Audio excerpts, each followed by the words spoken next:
उधर अमेरिका ने पुतिन की फौज से मुकाबले के लिए यूक्रेन को बेहद घातक और आधुनिक एयर डिफेंस सिस्टम से लैस कर दिया। पश्चिमी मीडिया ने दावा किया कि इसकी तैनाती के बाद पुतिन की टेंशन बहुत ज्यादा बढ़ सकती है,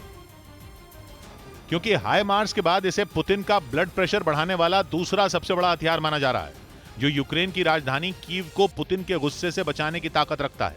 और रूसी सेना के हवाई हमलों पर फुल स्टॉप लगा सकता है। इस एयर डिफेंस सिस्टम का नाम है नासैम्स, यानी Norwegian advanced surface to air missile system, जो न सिर्फ फाइटर जेट और ड्रोन बल्कि पुतिन की सबसे घातक क्रूज मिसाइलों को भी टारगेट करेगा।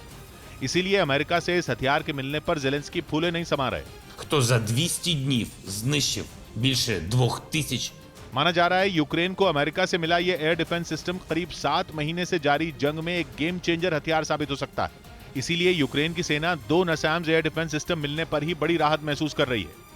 जबकि अमेरिका ने अभी ऐसे 4 और सिस्टम भेजने का भरोसा दिया है, जो यूक्रेन की राजधानी कीव को बचाएंगे और खार्किव में भी यूक्रेन की सेना का मोर्चा मजबूत करने में मददगार साबित होंगे,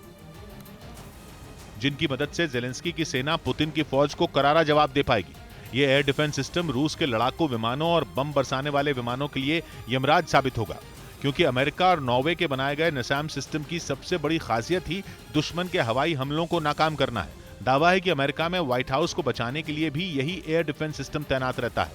इसीलिए अमेरिका के साथ ही ज़ेलेंस्की को भी यकीन है कि ये कीव में उनके हेडक्वार्टर को भी बचा लेगा